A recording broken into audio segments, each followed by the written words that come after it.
welcome to Real Gardens. Now, we haven't got any quick fixes, we've got no magical overnight transformations, but we have got real people working in their gardens at home week by week. This week, I'm murdering slugs with Adam Waterman in Yorkshire. The thought of maximum pain and retribution makes the gardener sleep better at night. And Carol is splashing about with the skeels in Devon. Oh, sorry, Phil.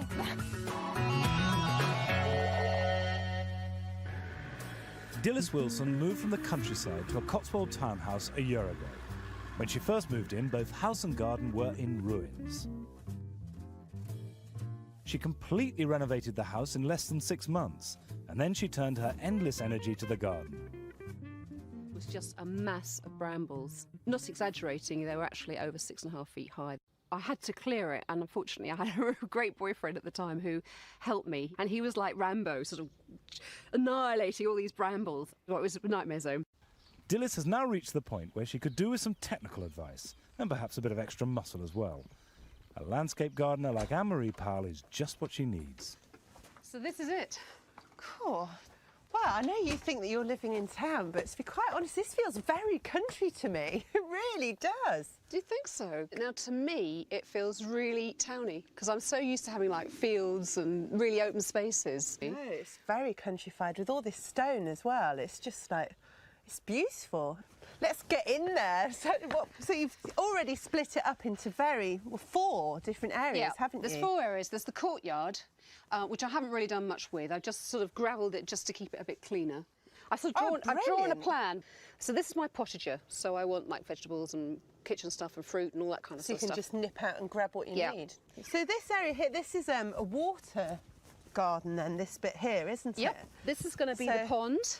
So we're standing in the water? Yeah.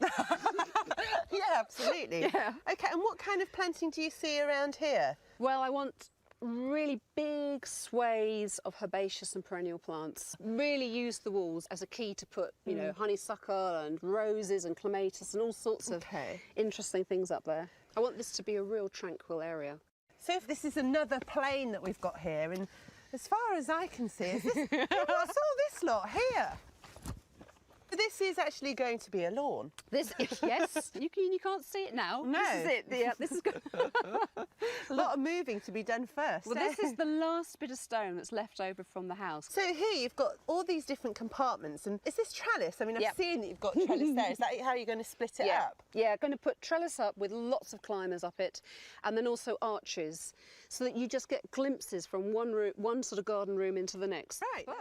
Dilys has made the basic framework of the garden by building dry stone walls to make raised beds. But the arbour will introduce a much-needed vertical feature in the garden. OK, so uprights, panels, arbour. Right, what I see is an archway here that we make into an arbour. So we've got an arch with trellis sides and trellis back. Right. So we have a seat, and it's a kind of focal point. Yeah. And then either side of the arch, we have trellis to screen it off from the back room, as it were. So there's trellis across here. Yeah. And trellis across here, but obviously we need a gap through here. So you can walk through? Yeah. Dilys has done all her building by eye, but for a job like this, we need to be exact. And this horizontal cord will ensure that all the supporting posts are properly aligned. What you could do is just go back and see how it looks, if this is your back trellis line, because it might need to shift forwards or backwards, depending. No, I reckon that's about right. While I make some final adjustments to the post hole, Dilys is measuring the height of the trellis so that she can mark on every post where the bottom of each panel should fit. So that's the first post, isn't it? That's the first post. Right. And that's its height. With the string and the pencil marks aligned, we can make sure that all the trellis panels will fit at the same height, even though the ground is uneven. I mean, it's so important with this just to keep checking and rechecking, really. With the first upright in position, we're ready for a batch of quick-drying concrete known as post mix. Have you got something to tamp it down with? Aha! Right, before you slap that cement in, Dilys, let's just make sure that it's fine. You can whack it in, actually, because I'll change it around as we go. So put half in then. When the post mix is well packed down, it's sprinkled with water before filling, tamping and sprinkling again. Perfect. How's that for saying 2 bags will do a hole? Anne-Marie, you've done a brilliant job there. So have you. That's the first one there. There's 8 more. Once our guidepost is in place, all the others are measured and positioned from it. Now we're at 36 now. And what should we be at? 37 and a half. No, we need 3 more inches. You right? How's that? Oh, spot on. Okay, last one then. The post mix will take about half an hour to set. It feels. Ooh, cosy. You do that. While we're waiting, we can cut the trellis to the correct width.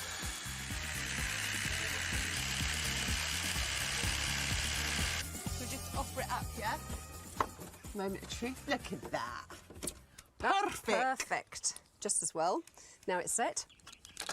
Needs to go up just a tad. What we need to do is just leave a little bit of give, so when the top of this arbor's on, we can just screw Push it it all together. tight home. Okay, Yep, that's bitten. Yep. So now we can do the exciting bit. The top, yes. Yeah. Lift. Okay, slot it in there. Ready? I'm going to Yes, push. done it. Excellent. That's good. With the last couple of trellis panels to screw in, we're on the home stretch. Yep. So there. That is bloody good. God, doesn't that make a difference? That's really good. Always like a knob.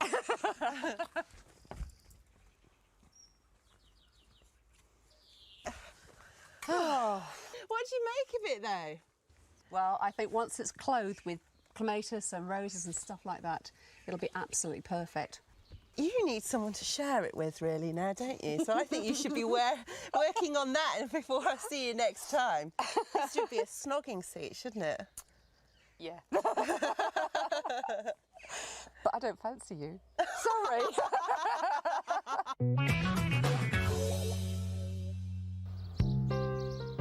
Until a few years ago, Adam Waterman would get home at 5 a.m. after a night of clubbing.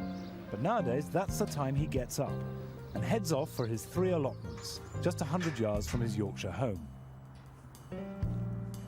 Adam is now a committed organic gardener. So what led him to this complete change of lifestyle? I enjoy feeding myself and my children and my wife on the food that we have produced. I garden organically because I don't see the reason to not garden organically. It seems logical, if you're going to grow food to eat, to not cover it with pesticides and herbicides and all the rest of it. It seems far better idea to work with nature rather than against nature. Yeah. As an organic gardener myself, I'm curious to know just how Adam deals with pest control. It is. Is this where you grow your carrots? Well, not just carrot, anything that's affected by carrot fly, which is salsify, parsnips, carrots, parsley. You use this netting and the carrot fly physically can't get through Yeah, it, it's a barrier method. but the water and the air can? Yep. Right. Yeah. And the supports are just as... Just alkathene pipe. You can buy it from builders' yards or any DIY type place. It's quite cheap. I use at home a fleece which I just lay over the carrots and fix at the corners, and as the carrots grow they push it up. Right. I mean, I do that on my brassicas, as you can see, for cabbage whitefly. But again, it's a barrier method. So why don't you use that on the brassicas? Because that's relatively expensive in that size of width. Right. But I mean, other than carrot fly and cabbage white, there's nothing else that you have to be too specific about, is there? Well, things like strawberries, I've got a problem with strawberries and slugs. Where are your strawberries? Just over there, just over there. Let's have a look at those. Yeah, I hadn't seen these before. Yeah, these are the second year they've been in. They were in last year. These are a bit late. It's a variety that lightens a bit. But I can see what you mean about slug damage. So you didn't watch me the other day say use grit. I did watch. But you didn't listen. No, but it's quite an expensive way of dealing with a problem. But It is expensive. The only thing is it works and it lasts. But anyway, you've used hay and there are slugs underneath there. Doing their worst. So what are we going to do? There's too many for the knife, so I'm calling in reinforcements. Adam is going to use slug-destroying nematodes to protect his strawberries. These are microscopic worms which tunnel underground and invade the slugs' bodies. I do like the way these work. You know, they burrow in and then destroy the slug from the inside. Just like they do my strawberries. Yeah, it's you know, the thought of maximum pain and retribution makes the gardener sleep better at night. Yeah. The nematodes are advertised in the gardening press and can be bought by mail order. Each pack contains 12 million parasitic worms in a clay base. Just add them to water to activate them, and they'll make up to 50 litres of solution. This will cover about 40 square metres. Unlike some chemicals, they are completely harmless to humans. I don't think that this is practical over a whole allotment. No, you'd be fighting a losing battle on that. But as I say, for a few weeks, this will do It the would, trick. I mean, it would be good inside the polytunnel. But I don't have problems with slugs in the polytunnel. Oh, well, so you don't I need to have other problems in my Do you? polytunnel. I do. All right, let's go and have a look at that. Okay. We've done this.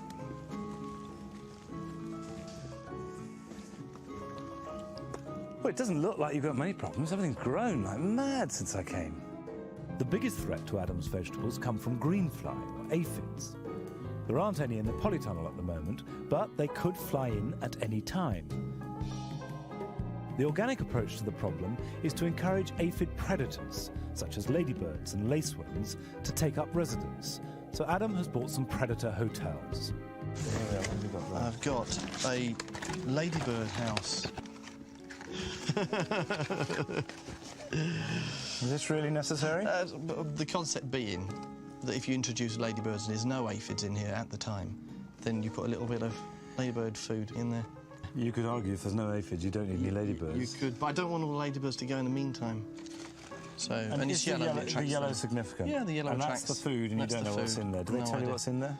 No. Ladybird egg and chips. Well, I certainly don't want to be a downer on it because it's better than any kind of spray. Oh, yeah. Now, lacewings. Now, this is a lacewing house. Very sweet, that. With straw inside. Straw inside. This is pheromone. I don't know how they obtain this. And that's lacewing larvae. So you just pop that in there and then just stick that on a shelf or whatever. So you put those in there. Yeah. It's just stick some essence of Mel Gibson or whatever it is that turns them on. Yeah. And they come flocking in. They come flocking in and then they eat my aphids. Adam's polytunnel is now armed with organic defenders against problem pests. Back at home, Adam has a collection of acid-loving plants, which we dug up on my last visit, and he wants to make a new bed for them. It's a bit scruffy. It's a veritable mess, Mr. Don. The problem is that rhododendrons and heathers and other ericaceous plants need acid soil, and Adam's soil is not quite acid enough. There's absolutely no point in making an ericaceous bed No. unless your soil is acidic. No. I've got my trusty kit. We just Last need time I some... did one of these was in Annabelle's garden last year. I watched it closely. Did you? Yeah. Oh, well, you know how to do it. You do it. Using the chemical reagents supplied with the kit, we simply add a soil sample and a small amount of tap water. Once this is all mixed up, it's just a matter of comparing the colour with the guide to see how acid or alkaline the soil is. Most of it's come out. 6.5? Yeah. So it's not an acidic soil, No. so to speak. No. Right. My advice would be Don't bother. forget the idea. Plant things that like a neutral soil. And it's my garden, so no. Although I would have preferred to scrap all of Adam's old plants, he just couldn't bear to lose them. So, to give them a fighting chance, we're acidifying the soil the organic way, by digging in some well-rotted manure. We're also adding in some pine needles that Adam collected from a local wood. I'm not too bothered about it being perfect. That's just as well, probably. All of these plants have been around for a while, and some of them are getting quite pot-bound. Some of them are also suffering from chlorosis, which is the yellowing caused by too much lime in the soil. But with the help of a pail of water and a pine needle mulch, we can only hope for a full recovery. Hello, your family's back. Hordes of girls. Oh, careful.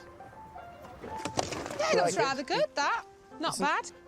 It looks a lot neater. Neat, tidy, front garden. Looks nice, yes. Doesn't it?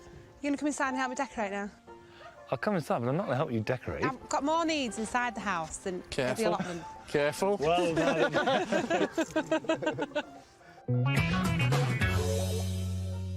After the break, Carol Klein is in Devon planting up a pond to attract wildlife. Welcome back. Now, I think tomatoes are one of the most satisfying of all crops to grow. If you've grown them before, you'll know all this, but if it's a first time, it's really important that you take the laterals out. Now, the laterals are the growth that comes at 45 degrees between the main stem and the leaves. They grow very strongly, and it can seem a bit radical if you've let them get too big, but don't be frightened. Take them out and then train the plant as a cordon up some sort of support. Adam's using twine and then twisting it round it as it grows. I tend to use a cane and tie it to it, but it doesn't matter what. It does need support because tomatoes can get really heavy as they get mature. Very, very important to keep tomatoes well watered. At least once a week, give them a really good soaking, and probably every other day if the weather's at all warm. They need a bit of feed, high potash. I use liquid seaweed. But other than that, dead easy. Now, Carol Klein is back in Devon with Chris and Bill Skeels and helping them with their pond. 8 years ago, Essex couple Chris and Bill Skeels gave up their 9-to-5 jobs and went back to the land in North Devon, reinventing themselves as small-time farmers. Recently, they turned their attention to the garden, which is 10 times the size of the one that they had back in Southend, and gives them the scope for projects that they could only dream of before. Latest on their wish list is a large pond, already dug and lined by Bill, and waiting to be brought to life. All this wildlife that's out there, we don't get to see it. And I just think if we build something that's in harmony with our surroundings, they're all going to go, we'll come and live here, and then we get the pleasure because we're going to see them. And that's really what this pond's about.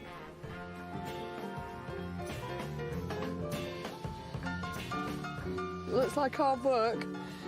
Certainly is hard work. Yeah, what have you done, Bill? It's brilliant. It's a major earthworks, isn't it? We had a problem with the clay because there's so many stones sticking through. We put 1.5 inch screed of cement and sand in. Then Real concrete? Real concrete, 1.5 inch all over. Yeah. Then the lounge carpet went in. You got any carpet left indoors? None at all, none at all. So right. we've done the job 5 times. Yeah. Bill's made a wide shelf just below the final water level for plants which like their roots in shallow water. In 2 places he's built low walls where he wants to make beds for these marginal plants. We'll put another liner inside, Yeah. so then the soil will go back on top, the liner. Right, and you've done one already? Yeah. It's just your demonstration model, is it? Yeah, that's the one I let Chris do. I'll bet. They could put plants in pots straight onto the shelf, but these enclosed beds will give the plants a chance to spread more naturally. Let's give you a hand with this liner then. This is the same stuff you've used for lining your ponds? It's identical, yes. Yeah. Black side up for Side this? up. Not backside? No, black side up. Does it matter if it overhangs, Bill? No, I'll cut that off afterwards. All we need to do is just push it down onto the bed. This is a good idea, this. That'll be fine. And the water will just push it out anyway? Yes. So you're going to fill all this with soil? Just ordinary topsoil. Because the problem is sometimes soil's got fertiliser in and that just encourages algae and, you know, all that horrible blanket weed and... Right. And, no, just ordinary topsoil, no fertilisers whatsoever. I'll believe okay. you. I'll believe you. But would you mind if I leave you to it? No, fine.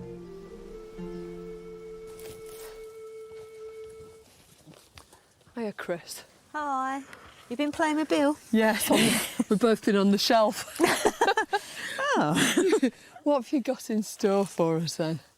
All different plants for different places. Yeah, and you've got all 3 things that you really need. You've got stuff to grow on your margins for insects to climb in and out and clothe the edge of your pond, and you've got oxygenators, haven't you? Yeah. Several different kinds. And you've got some lilies. It's really important to have things that float about on the surface of the pond. You know, if you have a completely open surface, you encourage blanket weed and stuff. And also little creatures can hide underneath it, so...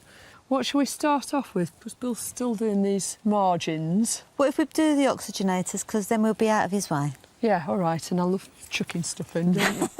All ponds need these oxygenating plants, which sit at the bottom. They take in carbon dioxide and give out oxygen. They also absorb the nutrients which would otherwise encourage the growth of unsightly blanket weed. Let's have a go at some of these then, shall we? Yeah. I've got some stones Yeah. and some string. Because if you just chuck them in as they are, they'll just float around on the surface. And it'll take them ages to sink. Will it stay on there, though? Well, we'll soon find out. Go on, you do it. Ready, steady, go! Oh, sorry, Bill. A pond this size needs at least half a dozen bunches of oxygenating plants and a selection of marginals, which are both decorative and good for wildlife. OK, that's fine. All right.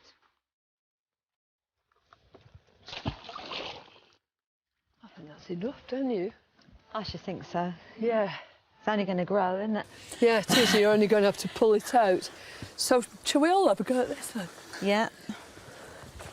I like this. This is just yellow flag iris, isn't it? Yeah, oops. That's the common one. Yeah.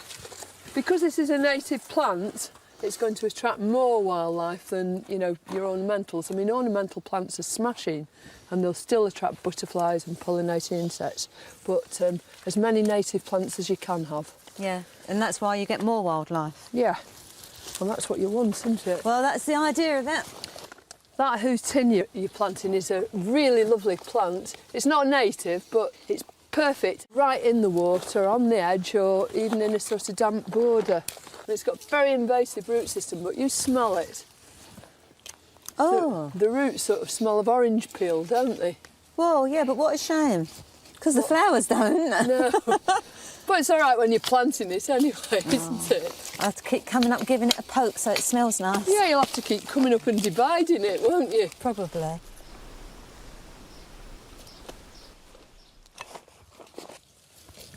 I'm going to plant this Santadisha right in its pot because it's in one of these special pots with loads of holes that you can just drop down into the water and plonk onto your marginal shelf. You wouldn't even need any soil if you put it outside there. This one, Crowborough, is completely hardy. But that's the only one that is, isn't it? Yeah, it is. When the pond is full, all these plants will be standing in about 6 inches of water.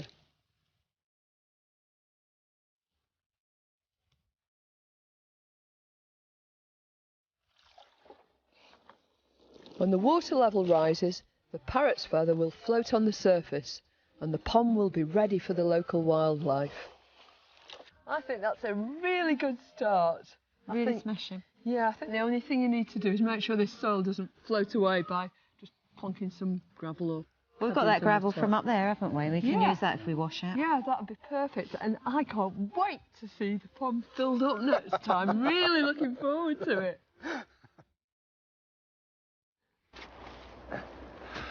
That's it for this week. I hope you enjoyed it. We'll see you again next week. Bye-bye.